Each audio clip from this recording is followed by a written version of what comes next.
বড়ো ধুবুৰী পূব জিলা কোচ ৰাজবংশী সাধাৰণতাৰ লগতে মহিলা সমিতিৰ উদ্যোগত আজি আমি জিলাই জিলাই যিটো কাৰ্যসূচী ল'বলৈ ওলাইছোঁ সেইটো একচুৱেলি কথাটো হ'ল আমাৰ পৃথক ক্ষমতাবোৰ আৰু জনজাতিকৰণ। এইটো বিজেপি গভৰ্ণমেণ্টে বহুদিনৰ পৰা আমাক মানে প্ৰতাৰণা কৰি আছিলে। 2014 লোকসভা নিৰ্বাচনৰ পৰা আৰম্ভ কৰি এতিয়ালৈকে বিজেপি চৰকাৰে বাৰে প্ৰতি আমাক মানে জনজাতিকৰণৰ প্ৰক্ৰিয়াটো মানে লেহেম গতি লৈ আছে আৰু সিহঁতে মানে আভুৱা ভৰি আছে যে জনগোষ্ঠীক চৰমভাৱে প্ৰতাৰণা কৰি আছে।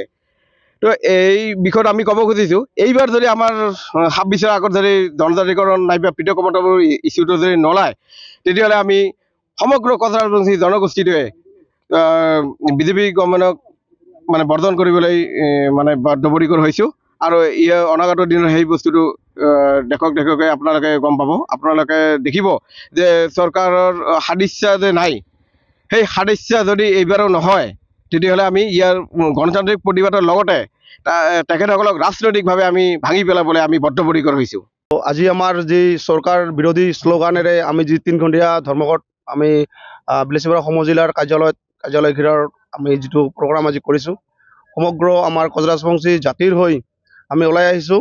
আমি প্ৰথম কথা হৈছে কি, আমাৰ চৰকাৰৰ লগত যিটো চুক্তি আছিলে, আমাৰ 2014 পৰা যিটো বিজেপি চৰকাৰৰ আমাৰ লগত খেলি মেলি যি প্ৰতাৰণা কৰি আছে, আমি অতি পলমে মানে হুঁশিয়াৰ কৰি দিছোঁ বিজেপি চৰকাৰক। আৰু এইটো আমি হুঁশিয়াৰ লগতে আমি এটা বান্ধি দিছোঁ যে আমাক যদি তেনেকৈ কৰি থাকে তেনেহ'লে যি আমাৰ এজন জীৱন সিংহ ৰায়ক আমাৰ শান্তি চুক্তিত আনি কেনে এটা প্ৰতাৰণাত বান্ধি ৰাখিছে।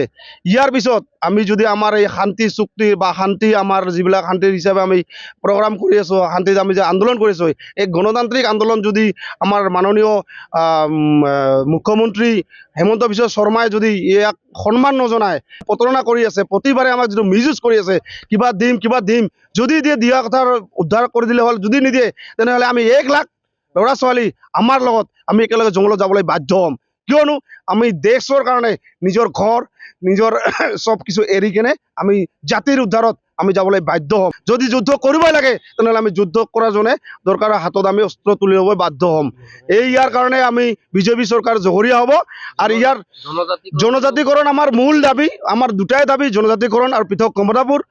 26ৰ আগত যদি জনজাতিকৰণ বা পৃথক ক্ষমতাবোৰ নিদিয়ে, তেতিয়াহ'লে আমিতো প্ৰথমতে কৈছোঁ যে আমাৰ যি এজন জীৱন সিংহ ৰায়ক আনি কেনে শান্তি আলোচনাত পাতিছে, দৰকাৰ হ'লে আমি 1 লাখ জীৱন সিংহৰ দৰে ঘৰ বাৰী এৰি গোটেই মা দেউতাক এৰি কেনে আমি জংঘলত যাবলৈ বাধ্য হ'ম। আপুনি বিচৰা বাতৰি পাব কেৱল নিউজ 18 এপত। নিউজ 18 এপ ডাউনলোড কৰিবলৈ স্কেন কৰক এই QR কোড। গুগল প্লে ষ্টৰতো পাব এই নিউজ 18 এপ।